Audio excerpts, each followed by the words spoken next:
Houston Texans corner Derek Stingely Jr. could be out 6 to 8 weeks, according to KPRC's Aaron Wilson. The significance of the injury, what it means for Nick Caserio, and much more we will talk about in today's Jake Asman Show. So let's hit it. Get it started. Yeah, I'm fired up. The excitement is real. The Houston Texans select C.J. Stroud, quarterback, Ohio State. It's time for the Jake Asman Show. And I can't wait to get to work, to get to coaching. With Jake Asman of ESPN Radio. We just want to make the city of Houston proud. Be sure to like and subscribe to the channel for the most comprehensive insight on your Houston Texans. More plays to be made, so we'll see. Derek Stingely Jr. could be out 6 to 8 weeks. Joining me right now to talk more about the Texans and the situation with Stingley is Cole Thompson, the host of Just Saying It on Sports Map Radio and a Houston Texans reporter right here in Houston. Cole, welcome in. I know you're streaming on your YouTube channel as well, so Texans fans, make sure you subscribe to Cole's channel right after you watch this video. Cole, your initial reaction to the Stingley news, which is obviously another blow to a Texans team that has dealt with a litany of injuries, and we're just a couple games into the year. Sure. Why not? I mean, at this point, literally, why not? It's not the fact that you have the injury. That's one thing that was always going to be a potential. Like, if you watch the way this team has been constructed throughout the year, where multiple injuries have started to stockpile, from Drew Scruggs to Kenyon Green to Titus Howard, and injuries are a part of the game. But the problem here is that this is a cornerback that you knew going into the pre-draft process for multiple years of experience and multiple years of coverage. He had injury concerns, and it was all with the lower body.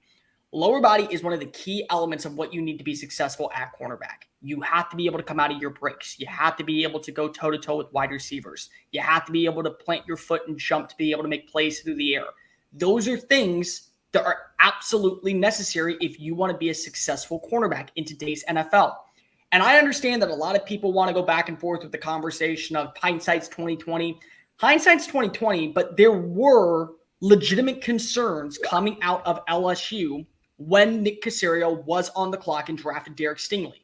There was another cornerback by the name of Ahmad Sauce Gardner who went one pick later, who played at a group of five level, but never allowed a touchdown in coverage, was physical at the point of the attack, was a little bit bigger than Derek Stingely, 6'1", 6'3", and you chose to bank on the upside of a cornerback that played in the SEC. So far, Sauce Gardner has looked like a premier boundary cornerback in Robert Saleh's defense, which basically has the same key elements of what you're looking for in a D'Amico Ryans defense. And Derek Stingley has now had back-to-back injuries to where he's been placed potentially on the IR. It's a big, big deal. And this goes back to scouting. This goes back to you, Nick Caserio, as somebody who invigorately talks all the time about being a name that loves to do your research and look into the draft community. You had the resources to understand that this could be a concern. And the Kenyon Green thing is a whole different litany thing that we could go into later on. But the Derek Stingley was evident. It was clear as day what was going to be a major concern coming out of LSU. Now you have to go ahead and let the chickens come to coop. And if he's out for 6 to 8 weeks. If he's on the IR, you are banking that you have a guy like Steven Nelson, who, by the way, Texans fans, be very glad that Caserio humbled himself and gave him a contract extension, because the last thing that you could have right now is a Shaq Griffin and insert cornerback 2 here be a part of your boundary side. Like, you are an organization that does not have your first-round pick, and things are getting sour and sour by the moment. It's a major problem, and I don't want to be the I told you so guy, but back when I was on ESPN 97.5, every day we would take phone calls, I'd see the tweets, and when I would bring up the fact that Caserio chose Stingley, who had injury concerns in college, over Sauce, it'd be, oh, it's too early to say that. You know, if Stingley had stayed healthy, he would have been good. If Stingley wasn't in Lovey's system, he would have been good. And to me, it was never about, like, Stingley being a good player or not. I think he is a good player when he's played. It was always about the fact he had played 10 total games in college the 2 years prior to the Texans selecting him 3rd overall. And then you see Sauce go 4th overall, and he's first-team All-Pro as a rookie, Defensive Player of the Year. He's the first player since Hall of Famer Ronnie Lott to be on the All-Rookie or the All-Pro team as a rookie at that position. I started to get concerned. And then you kind of combine the Stingley injury with the other first-round pick from that year and Kenyon Green, and there's legitimate concerns about Nick Caserio's ability 2022 draft. I mean, you go back to the 2021 draft class. Davis Mills, bust. Nico Collins, he's been okay. Maybe that's trending towards being a good pick. Brevin Jordan, bust. Garrett Wallow, bust. Roy Lopez. I mean, these are late round picks. I understand that, but not great. But that's the thing, Jake, is that he came from New England where they hit on late round picks. That was one of the biggest assets to New England's success was they found guys in round 4, round 6, round 7, and they ended up banking on them being successful before you had to pay for them. Right, so that is on him. Yeah, of course. And then you get to this year, the 2022 draft, Derek Stingley. Right now he's a bust. He's not. You can't justify taking a corner that high who's missed as much time as he's missed. Kenyon Green is a huge bust right now. It's a major problem. Looks like Petrie's a really good player. John Mechie, to this point, obviously what happened with his cancer diagnosis last year is not his fault, but this year we haven't seen much from John Mechie, and this guy was a high pick for you. Christian Harris, to be determined. Dameon Pierce, really good pick, but there hasn't been enough Dameon Pierce picks or Jalen Petrie picks for the Texans. And you can't even say Pierce is anything because you don't have an offensive line that's able to hold a block to make him successful in the open field. Yeah. Like last year, he was one of the best open field running backs. He was great after contact, but he can't find a way to go ahead and push himself forward for positive net gain because the offensive line can't hold its block for longer than 3 seconds. I mean, the thing is, too, even with this year's draft class, like a lot of rumblings out of that building from people I trust, he didn't want C.J. Stroud. He had to be talked into it. So Stroud actually has looked good. And, I can't even give Caserio a ton of credit for that necessarily. And, I guess my point with Caserio is this. He had that quote before the year that, we're not in control what our record is, which is as asinine, man. Like, this guy's been here long enough. He's had 3 coaches now in 3 years. The team is off to an 0-2 start. He traded away his own first-round pick this year, and I don't want to hear that, we're not concerned what our record's going to be. You made that move for Will Anderson, who I think is going to be a really good player, because you believed your team was going to be a lot better this year. That was the message you were sending to this fan base that deserves better. There's a lot of questions with Nick Caserio here. If this team is awful, I think there's a legitimate conversation to be had about a new GM coming in and D'Amico getting to pick someone he wants to work with. Like, we're not there yet. It's only 2 games in. I don't want to do the doom and gloom thing, but this Stingley Jr. injury, 6 to 8 weeks, possibly another lost season at that point for the Texans by the time he's back.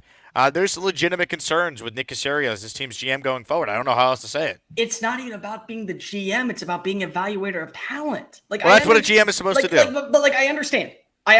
Like, we can go ahead and say hindsight's 2020. And you know what? Derek Stingley, he comes back healthy. He ends up being a very serviceable cornerback.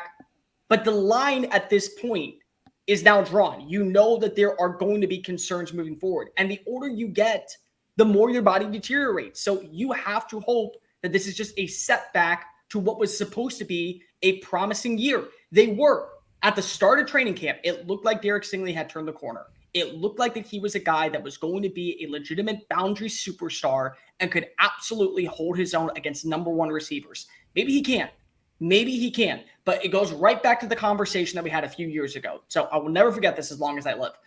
People were arguing about Caleb Farley. Caleb Farley was a kid out of Virginia Tech that a lot of people thought was going to be a superstar cornerback. But I said I do not have a first-round grade on him. And draft analysts and gurus and people in this own city said, you're a wackadoo. How the hell do you not believe in this kid? Injury concerns. Once you start to have them, they don't go away. And you're young. You're a young player. You're not somebody who is in their 30s. You're not somebody at the second contract. This is a guy that's going into year 2. At 19 years old, he had a leg concern. At 20 years old, he had a lymphatic foot injury. He wasn't able to go ahead and play his entire last year outside of a handful of snaps because of the foot injury. You knew this going into the pre-combine. He didn't work out at the combine. He worked out in front of Lovie Smith and Nick Caserio at LSU's Pro Day, ran a phenomenal 4.39 40, looked great in man coverage, and then you put him on an organization that wants to run cover 2, so he's going to suck. It's just going to happen that way. And again, it goes right back to Sauce Gardner. Sauce Gardner going to New York ended up helping him win Defensive Rookie of the Year. If Derek Stingley goes to New York, that does not guarantee he wins Rookie of the Year. All it does is it guarantees that Sauce Gardner in Houston has just as rocky of a time, or maybe at least a little bit of a better upside than he did with the likes of Derek Stingley. But you're 7 wins. You have 7 wins in 3 years. At this point, the free agents that you have acquired are on you. They're no longer the Bill O'Brien drama. It's no longer about just Bill O'Brien's guys that you got caught in with the ham purpose of not being able to let go of their contracts because of the dead calorie salary cap space. You brought in Denzel Perriman. You brought in Jerry Hughes. You brought in Dalton Schultz. You brought in Devin Singletary. You brought in Marlon Mack last year. You made these moves. This is on you. You have 7 wins to show for it. Cole. You have 7 wins to show for it, and you also don't have a first-round pick in next year's draft. That's what I said. That's what I said. He expected the team to be better this year. They traded away their own first, and they're awful. And he famously said the clock is ticking regarding his status earlier in the offseason. And then he had the quote, "Well, I don't control what the record is." This guy's not very good at his job. And I'm sorry, Texans fans, but we can no longer blame it all on Bill O'Brien and Easterby. Caserio's been here long enough. He had to basically be forced into not hiring Josh McCown by ownership at the very last second. And they ended up with Lovey, who was a disaster, a retread who was on his 3rd head coaching gig, which is unheard of for that scenario. I mean, the 2022 draft looks worse and worse. You had 2 top 15 picks, and both of them stink. And look, Stingley doesn't stink because of performance. He can't stay on the field, but that's a major part of all this. And look, it's just there has not been enough good to justify Caserio being the GM for another offseason and another draft. If this team is awful by the end of this year, I'd let D'Amico hire a guy he worked with San Fran or another personnel guy and have them basically kind of oversee the organization, because I've seen enough from Nick Caserio where I just don't feel like he's very good at his job. I'm sorry. But let me ask you, just out of curiosity, just let me ask you. CJ Stroud hits. Will Anderson hits. Is that enough to save his job? No. I say no. I don't think it is. No, what's their record? How many games do they win? And that's the whole point. Like, again, it goes back to what I said when we were first doing the show a while ago. Hey, maybe if you win the likes of the offensive and defensive rookie of the year and you have the same type of success that you looked at right now when it comes to the New York Jets last year, you're at least safe. But you know what the Jets also went? 7-10. They also found ways to put themselves in meaningful football games in December. And you got games coming up against Jacksonville. You got games coming up against Pittsburgh. You got games coming up against Atlanta. All those offenses, or at least all those teams, have one thing that does work for them. For Pittsburgh, it's defense. You don't have an offense that can go combatively toe-to-toe with them. For the likes of Atlanta, their offense is so phenomenally sound.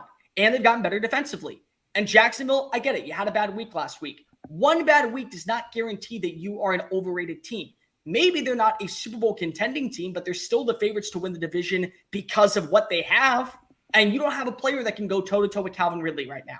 You do not have a player that can go toe-to-toe with the likes of a Evan Ingram in the slot. Because if we just have watched the linebacker play be inept when it comes to covering tight ends or safety play, because you don't know what you're getting with Jimmy Ward coming back in. You don't know when you're getting Jalen Peach coming back in. So all of these things combined, you're looking at a potential 0-5 start.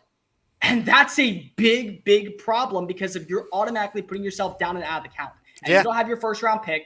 And you also have to pray that a team like Cleveland finds a way to continue to screw it up with the $230 million flop that is Deshaun Watson. No doubt. But the Browns defense will keep them in games. And, that pick's not going to be in the top 5 like the Texans pick seemingly could if this continues. I mean, if you want one positive, I've been really impressed by what we have seen from C.J. Stroud. So that's at least one building block. But I think if this year keeps going how it's going, I'd have major concerns about letting Caserio have another draft, another offseason. I don't know. I just got to see how it plays out. But you brought up the schedule. Not a whole lot of wins you could see the Texans winning at this point, especially given the concerns up front with the offensive line. They can't run the ball. They're asking Stroud to do a lot. He's on pace to get sacked more than David Carr did in 2002. That's a problem for every Texan fan for obvious reasons. And it's just tough right now, man. But the Stingley injury is just like another kick in the groin to the Texan fan that wants to have faith this team is headed in the right direction. But I don't think you can have a lot of faith in the guy who's making the draft picks right now. How can you? How can you have faith? And it's not because of you don't look at the draft picks. It's because of look at the way the roster is constructed. And everyone's saying, oh, well, you can't blame Nick Caserio for injuries. You're right. You can't. You can say you are looking at what's going on with the players that he added in and how they've had these concerns. Well, you could blame him for Stingley's injuries because that was the story coming out of college. He played 10 games the last 2 years. I said it on the radio every day that Sauce to me was the safer pick. He played every game. Sauce was the number 1 player in the 2022 draft. I got ridiculed for saying that a cornerback was going to be the best player. I had Jets people come after me saying, how dare you give us a cornerback at number 4? You think that it doesn't matter now? The guy has been a superstar. And then you look at also guys like Tyler Linderbaum. You need a center. You had Justin Britt as your starting center. You didn't want to go that way. Okay, Zion Johnson, very versatile offensive lineman coming out of Boston College. Played center, played both guard positions, played right tackle. Why not go ahead and add him in? You need a number 1 wide receiver. Jahad Dotson has been a pristine route runner and a quality number 2 with Washington. He went literally 1 pick later. Well, how about a guy like Jordan Davis? They traded out of 13. Move out and get Jordan Davis. You moved out. Your run defense was the worst in the NFL in yards allowed and yards after contact. Last season, your 2 starting safeties required the most amount of tackles. Your number 1 tackler was Jalen Petrie, and that does not give you an all-pro season because you have 147 stops. That's miserable. Jonathan Owens, who is now a backup in Green Bay, finished 2nd in tackles because your defensive line couldn't do anything to stop the run. And Sheldon Rankins, he understands D'Amico's defense. Hassan Ridgeway understands D'Amico defense. Malik Collins, not a terrible player, but definitely a guy you want to rotate in. You don't have the depth to be able to pull him out of games. That's where you are as an organization. That's where the problems lie. And unfortunately, it's not going to get better with time. You could say that CJ Stroud gets better. You could say he builds a rapport with Nico Collins. Collins has a breakout year and 1,000 yards. Okay, guess what happens next year? You have to sign him to a long-term deal because if he goes off again, that's going to raise the asking price. So you have to get him on a contract after next season. You don't know what you have with Jimmy Ward. You don't know what you have with the linebackers in Denzel Perriman, Henry To'oTo'o, and Christian Harris. You don't know what you have with the defensive front. And all these guys are on 1-year deals. So say you go ahead and you land a really smart player in Dalton Schultz. Okay, well, he's going to want to get paid this offseason. How does he play into your long-term plan? Again, it's all of these moves that you made as a GM evaluating talent. And you can't get the players that you already drafted to be able to elevate their status outside of really maybe I would say CJ Stroud and Will Anderson. You have players in the IR that you have no idea what they can do. And you also don't know what you have in terms of salary cap purposes because of what you're going to let go of the offseason. Because that's another thing that you have to factor in. You need a number 1 wide receiver? Maybe, but next year's draft is loaded with it. Okay, but maybe you also need a defensive end, or maybe you need a defensive lineman, or a linebacker, or a safety. You just have the same amount of flaws, but you don't have the draft capital anymore. Well, the problem is ultimately when you have all these extra picks from the Watson trade, and I think Caserio deserves credit for obviously the return he got for Deshaun Watson. Look what's happened since. But when you pick Kenyon Green, and then your other first-round pick that year is Derek Stingely Jr., you basically wasted 2 premium picks in the top 15 to this point. You look at this year. I mean, Will Anderson might end up being awesome, but that's going to be a costly pick if you're as bad as where it looks like this season could be headed. So there's a lot of unknown there. It's a tough spot. The first draft, we went back through it. You really didn't get much from that 2021 draft class. I mean, maybe Nico Collins. You have one player. And so it's not enough. It's not good enough. And they've had cap space to spend money on some free agents. Like Jimmy Ward hasn't played it down yet for the Texans. It's a problem. Maybe he'll play this week, and hopefully that does end up helping you out in the secondary. Because if he is versatile, he can line up anywhere. He's going to be a mismatch nightmare when it comes to a guy like Evan Ingram. But that doesn't change the fact that you have Calvin Ridley on one side. You have Zay Jones who can take the top off of defenses. You have Christian Kirk. You still have weapons that Trevor Lawrence is going to be able to target, and you're still struggling with open field tackling. I mean, the Kyron Grigson touchdown last week was abysmal. That was abysmal tackling by the likes of everyone in that secondary. And you have a guy in Travis Etienne that can come out of the backfield and do the exact same thing. So that's where the problem lies, is that you're not healthy, number one. You're banking on young talent that needs to be able to finally wake up and start really smelling the coffee and get their asses handed to them. And you also don't have the players that you invested in for long-term, a part of your short-term future. It's same crap, different day. Like Josh Allen, same shit, different day. Same shit, different day. Yeah, no, it's tough. Jason, it's the same thing. It's the same thing. And the whole Davis Mills thing, you can call him a bust. I understand it. I don't think he is. You knew what he was. He was a third-round pick. Most third-round picks don't end up becoming something positive in the NFL at quarterback. There's, Nick Foles who won a Super Bowl as a backup, and he somehow got lucky at the right time. Russell Wilson. That's it. I get it, but it's also like that's your first ever draft pick, and you took a quarterback. And it's like, is that the best use of resources? At least what you can say is that Nico Collins, when you trade away all of that draft capital with Carolina to move up to go get him, when he's on the field, he's been good. But that's another thing. when he's on the field. Look, the one positive we should once again end on is, despite all the issues around this roster, I think the Texans have a quarterback, and that's half the battle right there. We'll find out what D'Amico is as a head coach as they continue to add talent to this roster.